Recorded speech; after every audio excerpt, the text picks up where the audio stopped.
오늘이 어머니 날입니다. 어버이날. 5월 8일. 근데 5월 달에 두 번째 주입니다. 두 번째 주는 우리 교회에서 지키는 어버이 주일입니다. 어버이 주일. 이 어버이날 유래가 그렇죠. 미국에 있는 어떤 안나라고 하는 딸이 그 엄마가 세상을 떠났어요. 엄마가 얼마나 보고 싶었겠어요. 1주년 추도 예배를 드리는데 어머니가 너무너무 보고 싶은 거예요. 그럼 어떡합니까? 이미 돌아가셨으니까. 교회에 가서 어머니 연세뻘 되는 어르신들이 교회 예배당에 들어올 때 카네이션을 꽂아드렸어요. 어디냐, 이거 웬일이야? 무슨 꽃이야? 그러는데 아유, 돌아가신 어머니가 생각나서요. 그리고 그걸 꽂아줘요. 이 소문이 점점 퍼져나갔어요. 소문이 점점 퍼져나가가지고 5월에 둘째 주에 이게 어버이날, 어머니날. 그래서 교회에서는 어버이 주일로 지키기로 했던 겁니다. 우리나라는 1956년도부터 시작됐어요. 국회에서 5월 8일을 어머니날로 정하자. 그래가지고 그것이 쭉 되고 있다가 아버지들이 좀 소외감을 느꼈어. 아버지는 부모 아니냐? 왜 아버지는 아버지 날이 왜 없냐? 아버지들이 데모는 안 했지만 좀 섭한 마음이 있어요. 우리 아버지들 얼마나 일찍이 버림을 당합니까? 참, 자식들하고 엄마하고는 얘기가 도란도란 되는데 아버지들은 팽당해요. 그래서 일찍이 버림받은 느낌이란 말이에요. 이걸 국가에서 알았는지 1974년도에 국회에서 어머니날을 어버이날로 바꿨어요. 어버이날. 그래가지고 이게 어버이날로 지금까지 전해오는 거예요. 천만다행이에요. 아까 예배드리기 한 10분 전에 페이스톡이 왔어요. 페이스톡. 그 카카오톡에 얼굴 보며 통화하는 전화. 이게 뭐야? 이게 왜 주일 아침에 이게 전화가 와? 그리고 딱 봤더니 우리 외손자가 전화를 했어요. 야, 너 웬일이냐? 이 아침에. 할아버지, 어버이날이라 전화했어요. 아이고, 그래서 내가 또 과잉 친절을 베풀었어. 그래, 고맙다. 그래, 고마워. 그래, 너뿐이 없구나. 그래. 그러고 또 했더니 카네이션도 만들었어요. 그래, 고마워. 참 나이가 들으니까 그런 전화도 고마운 생각이 들고 그래요. 근데 내가 이 어버이 주간이 되면 꼭 이 인터넷을 뒤져보는 게 하나 있어요. 현대판 고려당. 그래가지고서 참 슬픈 얘기를 해야 돼. 야, 그 사람들 지금 어떻게 됐는지 모르겠어. 그 캐나다에 이민 간 딸들. 그거 기억나잖아요. SBS에서 그것이 알고 싶다. 그 프로그램에서 캐나다에 있는 그 딸 둘이, 큰딸이 먼저 부모님을 오시라고 그래가지고서 거기서 잘 이렇게 모시는 것 같이 하면서 모시고 같이 살자고 그래가지고 이 부모님이 늙은 막히면 그래도 딸을 하고 사는 게 좋겠다. 한국에 들어와서 그 재산을 다 처분해가지고 갔단 말이에요. 그래서 딸한테 줬더니 아유, 요게 그냥 부모를 버렸어요. 지금도 인터넷을 치면 그 할아버지 쓰레기통 뒤지고 있는 사진이 나오는 거예요. 와, SBS 방송 요원이 전화를 했어요. 그게 왜 우리 아버님 돈이에요? 우리 거죠? 그러면서 연락을 끊어버렸어요. 너무너무 화가 나는데 그 둘째 딸이 언니하고 저기를 해가지고 돌려준다고 하는데 언니가 사라져버렸어요. 그 가정이 연락을 끊고. 그래가지고서 둘째 딸은 아니 나한테는 하나도 안 주고서 왜 우리 집에 있냐고. 그래서 뭐라 했어요? 아주 가관인 딸이요. 두 여자가. 인터넷에 있는 얘기니까 우리가 다 할 수 없잖아요. 아마 어버이날 되고 어버이줄 되면 그 두 딸은 아마 기가 가려워서 못 살 거야. 아마. 전국에 있는 교회, 세계적인 교회가 그게 세계적으로 다 나갔으니까 방송이. 그러니까 지금은 아마 지금 그 SBS에다 전화를 한번 해가지고 지금 그 사람들 어떻게 살고 있어요? 잘 살고 있습니까? 그러고 한번 물어봤으면 좋겠어. 그 결과를 한번 그렇게 해보는 게 어떨까? 이런 얘기를 들으면서 우리들이 좀 공분하자는 거야. 공분하자. 그러면 분을 내고 화를 내면서 우리는 이러지 말아야 되겠다. 이런 일이 있어서는 안 되겠다. 이런 생각만 해도 어버이 주간에 우리가 큰 교훈을 얻는 거 아니겠어요? SBS 하는 중에 또 전에 그 한 것 중에 여러분들 기억하실지 모르지만 긴급 출동 SOS 24라는 프로그램을 한 적이 있어요. 그때 앙 하고 이렇게 사이렌 올리면서 가는 것처럼 뭐 난리가 난 것처럼 추적해 가는 건데, 이건 또 필리핀에서 일어난 일이야. 필리핀 내가 여기 선교도 하고 그래서 가끔 가기도 하고 그럽니다만, 요 한국 교민들 필리핀 사람들이 여기 와서 살면서 이런 사람들 때문에 같이 도미금으로 넘어가는 그런 아쉬움이 있어요. 가끔 보면. 그래서 여기 보니까 필리핀에서 사업을 하는 아들이 80대 연로한 부모님께 관광을 시켜드리겠다고 필리핀으로 모시고 가서 한 달 동안 극진히 모시는 거야, 아들이. 그러니까 아버지가 못한 거야. 와, 세부, 그 인터넷에 다 나오는 얘기입니다. 세부라고 하는 그 유명한 관광지, 얼마나 황홀한 전경이고 풍경이고 나이스한 경치입니까? 그러니까 아버님, 저 재산 다 정리해가지고 여기 들어오시면 우리가 모시겠습니다. 왜 거기서 고생하십니까? 그래가지고 그 말이 옳다 싶어가지고 다 해가지고 가서 가지고 갔는데, 들어간 지 많지도 않아. 나흘 만에 쫓겨났다. 나흘 만에. 뭐 뉴스에 나온 얘기니까 뭐 이거는.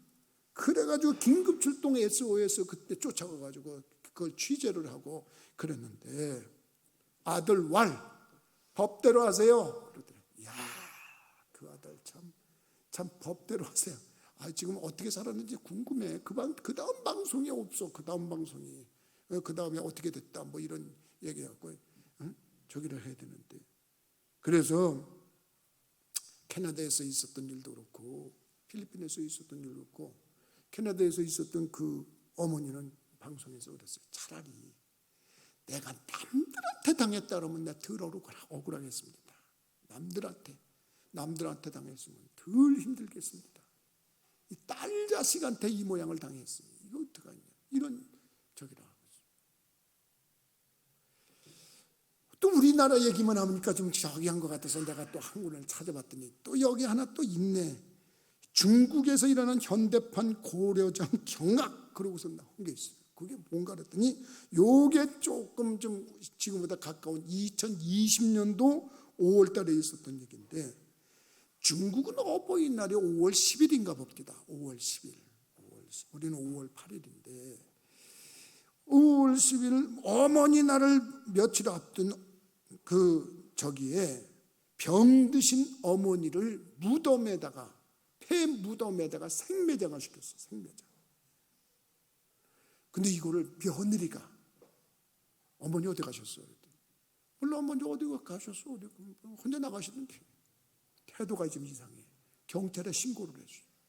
그래서 아들을 찾아갔어. 아들을 잡아다가 족쳤어. 너 어머니 어떻게 했냐? 물어보니까 거기 뭐 폐 무덤이라는 게 있다네. 거기다 밀어놓고서 쓰러뜨려가지고 다리 걸어가지고 넘어뜨려가지고 거기다 집어넣고서 그냥 흙으로 했는데 3일 동안 그 무덤 속에 있었어.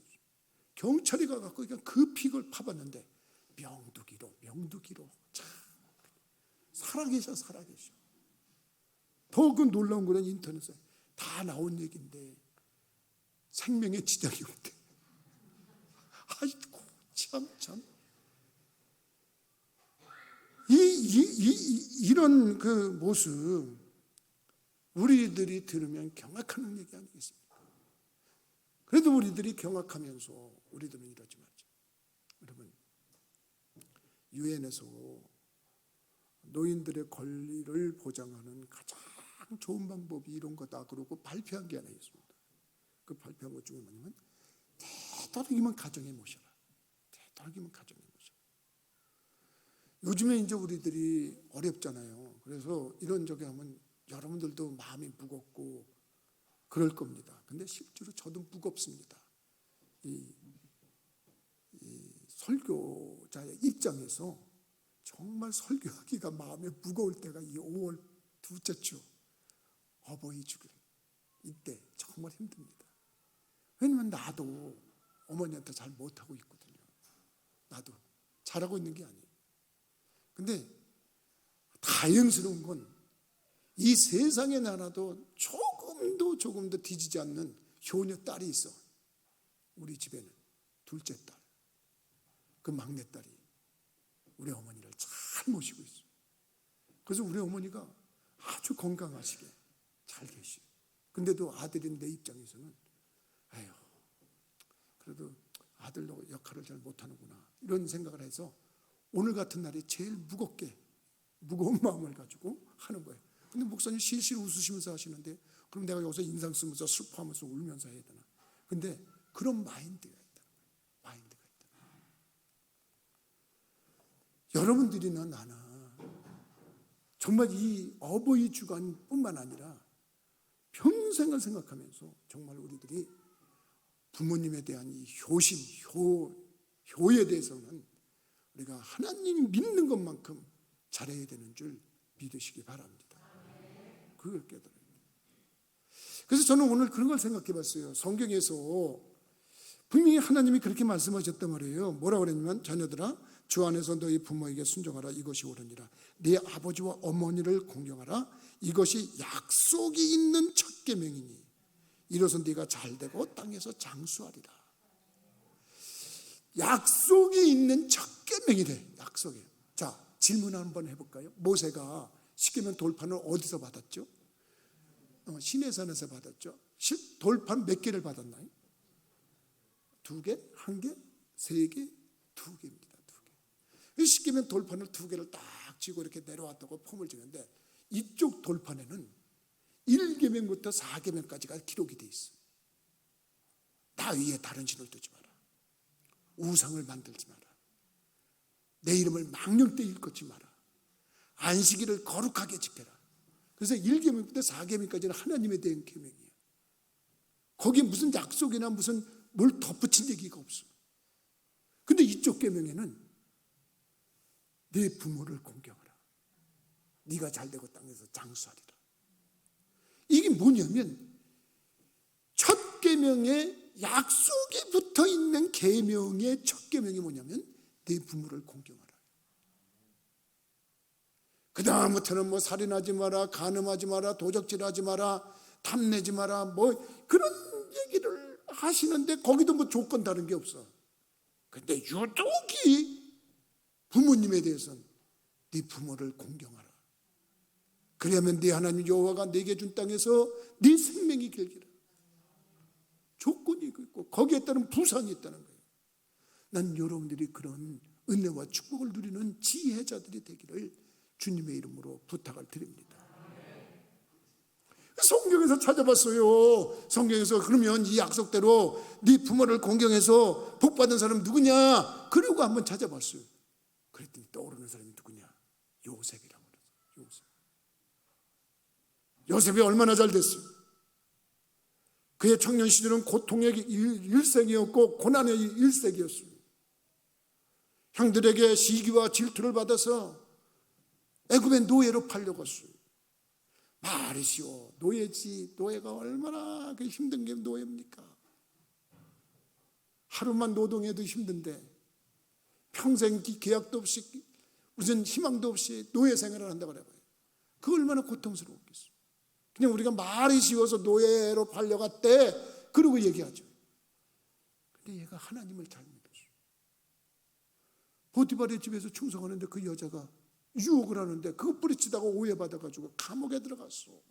그것도 왕한테 범죄한 사람들의 중범죄자들만 집어넣는 그런 감옥에 들어갔어. 고통 그런 고통은 당해보지 않았을 것 같아요. 난 그런 말씀을 생각하면서 이렇게 가끔은 상상을 해봅니다. 상상. 야, 고난 무지무지했겠구나. 이 세상에 감옥 안 갔다 온 사람들은 우리 다 모르잖아요. 갔다 온 사람이 얘기하는데 감옥이 그렇게 힘들다고 그러더라고요. 그렇게 감옥 생활이 그 안에 있는 사람들끼리 또 힘들고 그렇더라고요. 갔다 온 사람이 하는 얘기니까 모르겠습니다. 근데 그거보다도 더 힘든 데가 어디냐면 군대 감옥이래요. 군대 감옥. 저 군인이 있을 때 3일 동안 영창에 갔다 온 부하가 있었는데 그때 뭘 좀 잘못해가지고 그 군대라는 데가 좀 그런 게 있어요. 그냥 좀 정신 차리게 하려고 그 부대장님이나 누가 이렇게 하고 쟤 보내! 그러면 그냥 그때는 그냥 가야 되는 그런 모습이 있었어요.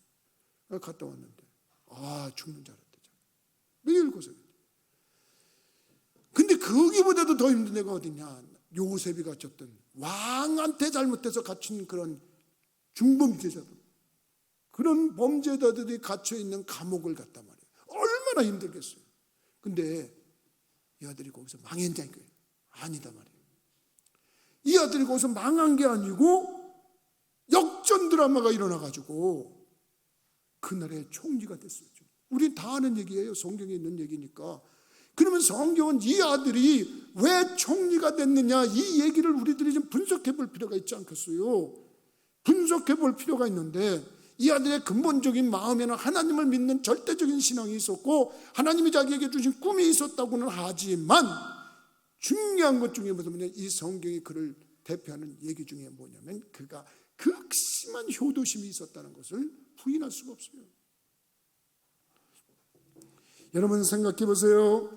오늘 여러분과 제가 읽은 말씀에 보면 그가 그렇게 얘기합니다. 당신들은 아버지께로 올라가서 아버지를 아들 요셉이 살아있으니 빨리 애굽으로 내려오시래요. 내가 아버지와 아들과 손자들과 그의 가족 모두를 내가 보살펴 드리겠습니다. 가서 빨리 아버지한테 내가 살아있다고 얘기하고 빨리 모시고 오면 거기에 딸린 모든 가족들은 내가 잘 모시겠습니다. 그리고 하는 말 중에 뭐냐면 흉년이 아직 5해가 있으니 내가 거기서 아버지를 봉양하리이다. 내가 아버지를 모시겠다 이거예요. 아버지를 모시겠다. 응? 이 말 한마디가 그의 인생을 어떻게 살아왔는지를 우리에게 귀가 먼저. 요즘에 문제되는 게 뭐냐면 왜 내가 부모를 모셔야 돼? 왜 내가 어머니를 모셔야 돼? 왜 내가 아버지를 모셔야 돼? 그리고 형제들끼리 치고받고 싸우고, 그래서 그게 사회의 문제가 되는 거 아니야. 근데 내가 모시겠습니다. 내가. 그리고 지금 요셉이 하는 얘기가 오늘 본문의 말씀이란 말이에요. 이건 좀 2015년도 3월 4일 날 방영한 MBN 현대판 고려장이라는 얘기가 나온 얘기인데, 14년 전에 남편을 갑자기 잃고 나서 결과적으로 그 얘기를 함축하자면 이것도 미국에 이민 간 사람들이에요. 그 미국에 가가지고서 하는데 남편이 사망을 하고 나니까 두 아들이 며느리들하고 싸우는 거야. 매일같이. 왜 엄마를 우리가 모셔야 되냐고. 왜 형이 있는데 동생은 그렇게 얘기를 하고, 큰 며느리는 아니죠, 동생 내가 잘 사는데 왜 저래. 왜. 그러고서 하니까 이 엄마가 견디다 못해서 한국으로 건너왔어. 견디다 건너. MBN에서 나온 얘기야. MBN에서. 너도 안 모시겠다, 나도 안 모시겠다, 이러는 판에 지금 요셉이 하는 말의 의미를 들어보면 내가 모시겠습니다. 아버지뿐만 아니라 거기에 딸린 모든 가족들을 내가 모시겠습니다. 그러면서 오시라고 그러는 거예요. 나는 요셉이 극적인 역전 드라마를 쓰고 애굽의 총리가 돼서 애굽을 살린 것이나 그 가족을 살린 것이나 그 주변의 변방들을 다 살려내고 모두의 기아로 빠져들어갈 그런 위기에서 그들을 살려낸 가장 큰 원인이 뭐가 있었냐 한다 그러면, 하나님 믿는 신앙 외에 그 다음 이유를 찾자면 효심이야. 효심. 그의 효심은 어렸을 때 아버지가 야, 너 형들 양 잘 치고 있는지 한번 가봐라. 가서 좀 나한테 그 형들 안부 좀 전해주겠니? 예, 아버지 다녀오겠습니다. 그리고서 세겜 땅으로 가요. 하루길 만에 갔다 오는 게 그런 거리가 아니에요. 그러면 나도 어렸을 때 아버지가 뭐 심부름을 시키거나 그러면은 물론 거의 다 듣지만은 때로는 왜 아버지 저만 시켜요. 그리고 얘기할 수 있는 그런 경험이 있었던 적이 있단 말이에요. 요셉은 아버지가 말씀하면 그냥 순종이야. 순종. 이게 갔더니 며칠 걸어서 갔습니다. 가갖고 보니까 형들이 여기서 양을 치고 있어야 되는데 없어요. 없네. 그래서 어떡하나. 그래서 사람들한테 물어봤더니 도단이라는 데로 갔대. 도단이라는 데로. 풀 찾아서, 양들이 먹을 먹이 찾아서 도단이라는 데로 갔대요. 그러면 요셉은 에휴 잘됐다. 거기까지 또 어떻게 가. 아우 지겨워. 그리고서 돌아온 게 아니야. 아버지 갔더니 없어요. 도단에 갔다는데요. 그러고 그냥 얘기해. 그랬니? 그러고 하도 말 끝날 수 있는 거예요. 그런데 어떻게 됐습니까? 도단까지 가는 거예요. 이게 웬일입니까? 거기 갔더니 이게 웬일입니까? 형들이 2대가 돼가지고 사자가 돼가지고 기다리고 있네. 그래서 이 요셉이 거기서 형들한테 잡혀가지고 애굽에 종으로 팔려가는 신세가 돼버린 거예요. 어떻게 보면 그가 정말 부모님께 끝까지 순종하는 모습, 그 모습을 우리가 볼 수가 있는데, 그 볼 수 있는 그 모습에서 요셉이 끝에 가서 역전 드라마를 쓸 수 있었던 거는 그 하나님 믿는 신앙의 플러스 부모를 말씀에 순종하는 그 효심이 있었구나. 나는 여러분들이 젊으나 늙으나 할 것 없이 부모님의 말씀이라면 여러분 순종하여 따를 수 있는 분들이 되기를 주님의 이름으로 부탁을 드립니다. 그러니 옛날 고전에 그런 얘기가 있어요.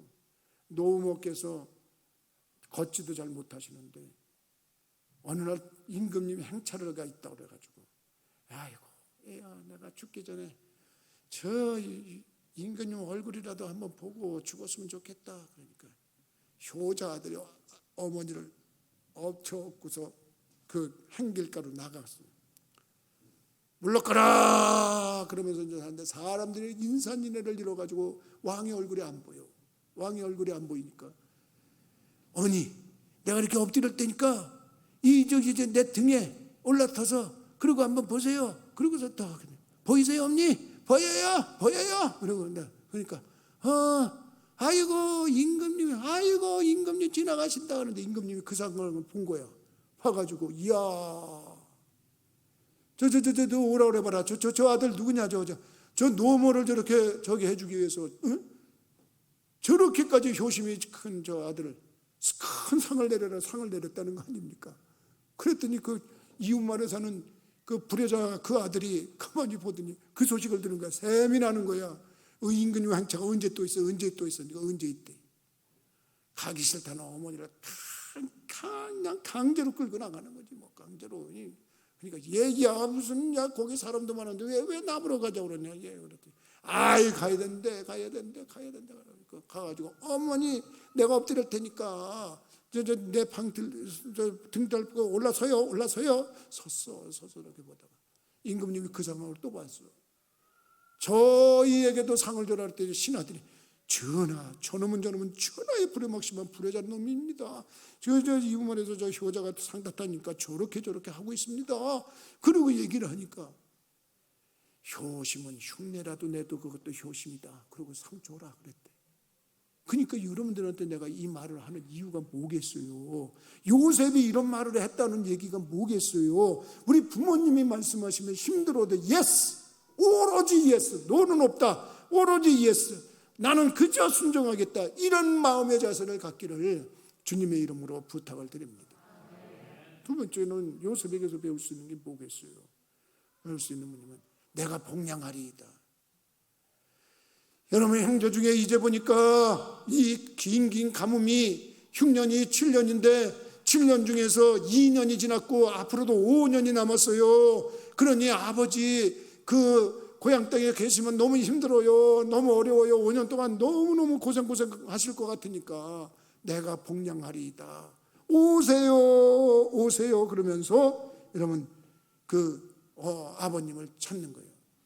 형들에게 자기가 요셉인 것을 밝히고 나서 제일 먼저 묻습니다. 창세기 43장 27절에 보니까 너희 아버지 너희가 말하던 그 노인이 안녕하시냐? 지금까지 생존해 계시느냐? 그리고서 여러분 그 아버지의 안부를 묻는 요셉의 마음에서 그 효심이 얼마나 지극했는지를 알 수가 있단 말이에요. 그리고 앞으로도 5년이라는 긴 세월의 흉년이 괴롭힐 걸 생각하니까 아버지 이 애굽의 제일 기름진 땅 고센이라고 하는 땅에 와서 그 람셋이라고 하는 곳을 드릴 테니까 거기 와서 사시라고 자기가 복령하겠다고 아버지를 모셔드리는 그 요셉의 효심이 섞인 마음, 그 마음이 있었기 때문에 그 사람은 인생 역전을 드라마의 주인공이 될 수 있었다. 저는 그렇게 성경을 봤습니다. 그렇게 봤기 때문에 여러분들한테 말씀을 드리는 겁니다. 끝까지 부모를 기쁘게 하는 것이 어떻게 보면 효심입니다. 왜 그러냐면 여러분, 형들이 동생을 해하고 팔아먹고 죽이고자 했고 그랬는데 결과적으로 원수를 갚지 않았어요. 원수를 갚지 않았어요. 요셉은 형들에게 원수 갚지 않았어요. 여러분, 나중에 아버지가 세상을 떠나서 장사를 치를 때도 아버지 한 말씀 합니다. 뭐라 하냐면 나는 고향 땅에 묻히고 싶다. 그랬더니 정말 휴가를 얻어가지고 고향 땅에 가서 몇 날 며칠을 가가지고 고향 땅에 가서 장례를 치르고 옵니다. 이게 요셉입니다. 그리고 장례 치르고 나니까 형들이 얼마나 불안합니까? 이제는 아버지 살아있을 때는 아버지 때문에 우리를 살려줬는데 이야, 이제 아버지 돌아갔으니 이제 보복하겠지? 그러고서 전부 다 가가지고 지네들이 엎드려서 절을 하면서 자기들 잘못을 진짜 용서해달라고 그렇게 얘기를 합니다. 그때 요셉은 한마디 합니다. 형님들, 두려워하지 마세요. 내가 어떻게 하나님을 대신할 수 있겠습니까? 그렇게 말을 하면서 내가 끝까지 보살피겠습니다. 그런 염려하지 마세요. 그러면서 여러분, 그들이 형들을 위로했다고 성경은 표현을 하고 있습니다. 우리들이 분명히 그렇게 얘기를 합니다. 효도라고 하는 게 뭘까요? 여러분, 마음에서 우러나서 효도하는 게 가장 좋은 것이고요, 성경 말씀을 믿고 효도하는 것도 좋은 겁니다. 약속 있는 첫 계명, 네가 잘 될 것이다, 네가 장수할 것이다, 분명히 그렇게 말하고 있습니다. 오늘 이 시대를 살면서 정말로 하나님께서 약속하신 그 말씀의 주인공들이 돼서 야, 부천교회 효자 났대, 부천교회 효녀 났대, 여러분 그런 말을 들어야 돼요. 만에 하나라도 천에 하나라도 야, 그거 교회 다니더니 꼴 좋다, 그거 교회 다닌다고 뭐 하나님 믿는다고 설치고 다니더니 지 부모한테는 그따위로 하더라, 그런 소리 들으면 안 됩니다. 정말입니다. 여러분, 우리들의 믿음 생활하면서 할 수만 있으면 여러분들을 기쁘게 하고 즐겁게 하려고 하는 그런 모습을 가지기를 주님의 이름으로 부탁을 드립니다. 이제는 노인이 노인을 모셔야 되는 그런 세대가 됐어요. 얼마 전 뉴스에 107세대는 엄마를 업고 다니는 72세 아들 감동 사연이 SBS 순간포착 세상에 이런 일에 소개가 된 적이 있어요. 어머니가 100살이 넘으셨어요. 근데 그 아들이 72세, 여러분들이 72세 되면 그분도 노인네요. 제가 본 또 어떤 인간 극장인가 하는 KBS에서 한 것은 지금도 기억이 나는데, 치매 걸리신 어머니를 트럭 가지고 장사하시는 아들이 꼭 옆에다 모시고 다녀요. 전국 팔도로. 그걸 보고 내가 감동 많이 받았습니다. 그때. 야, 저렇게. 그리고 어머니하고 가면서 대화하고 얘기하고. 그래서 기자가 물었어. 이렇게 모시고 다니면 불편하지 않냐. 그러면 어떡하니? 치매 걸리신 어머니를 집에다 둘 수도 없고 자기가 이렇게 모시고 다녀야 편안하대. 그러면서 모시고 다녀. 정말 감동됐어요. 난 그런 것도 좀 그 후에 얘기 좀 듣고 싶어요. 그 후에 그런 기자들이 몇 년 있다가 그분 찾아가가지고 이 성경의 약속 말씀 아니야, 성경 말씀. 그렇게 효심이 지극한 아들 어떻게 잘 됐다 하는 얘기 좀 한번 듣고 싶은 게 내 말이에요. 오늘 여러분, 요셉은 결과적으로 역전 드라마의 주인공이었지만 하나님 믿는 신앙에 부모에 대한 효심이 그의 인생을 새롭게 했다고 하는 사실을 깨닫고 오늘부터 여러분, 우리들이 마음을 한번 새롭게 다져봅시다. 부모님께 우리가 정말 효도하는 건 편안하게 순종하는 겁니다. 따르는 겁니다. 심지어는 여러분, 치매기가 있는 어르신들이 있더라도 그 치매기를 어떻게 우리들이 상대를 해야 되는지 그걸 좀 공부도 해가면서, 치매기 있다고 자신들이 막 화를 내고 분을 내고 그러면 안 됩니다. 치매 있게 있는 분들을 대하는 그런 방법이 또 있습니다. 제가 요새 이 노인 사회복지 노인 주간 보호센터 이거 개설을 지금 하고 있습니다. 그래가지고 또 노인들을 어떻게 케어하는가에 대해서 연구도 하고 있고, 또 제가 여러분들도 알다시피 노인 요양보호사 교육원 그것이 있어가지고 거기서 내가 교육을 하는 강사입니다. 강사. 국가에서 내가 강사 자격이 있다고 인정을 해줬어요. 그래가지고 그거 아무나 하는 거 아닙니다. 그 강사 자격이 있어서 그걸 하는데 보니까 이 노인들 케어하는 거 정말 우리가 이제 배워야 됩니다. 여러분들도 배워야 되고 나도 배워야 됩니다. 내가 가르치려고 그러다 보니까 내가 먼저 공부를 하다 보니까 이야, 이런 방법이 있었구나, 저런 방법이 있었구나, 이게 내 식대로 모시는 게 아니라 이게 기술적으로 하는 방법이 있구나. 여러분, 효도 쉽지는 않지만 우리가 해야 됩니다. 근데 그냥 막연히 하려고 그러지 말고 여러분들이 정말 부모님 편에 서서 어떻게 하면 부모님을 편안하게 해드릴까, 흐뭇하게 해드릴까, 기쁘게 해드릴까, 이런 생각을 연구하면서 해가지고 할 수만 있으면 여러분들이 효자로서, 효녀로서 오늘 약속된 말씀처럼 네가 잘되고 땅에서 장수하리라 말씀하시며 주인공들이 되시기를 주님의 이름으로 부탁을 드립니다. 기도하시겠습니다.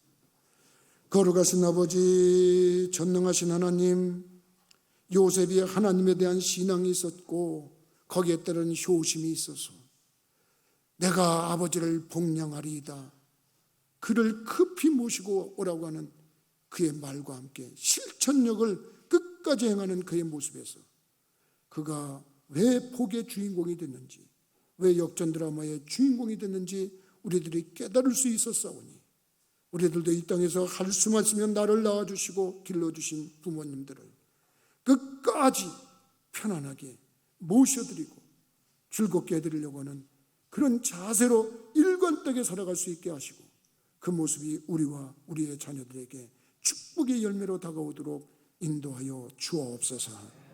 예수 그리스도 이름으로 기도하옵나이다. 아멘.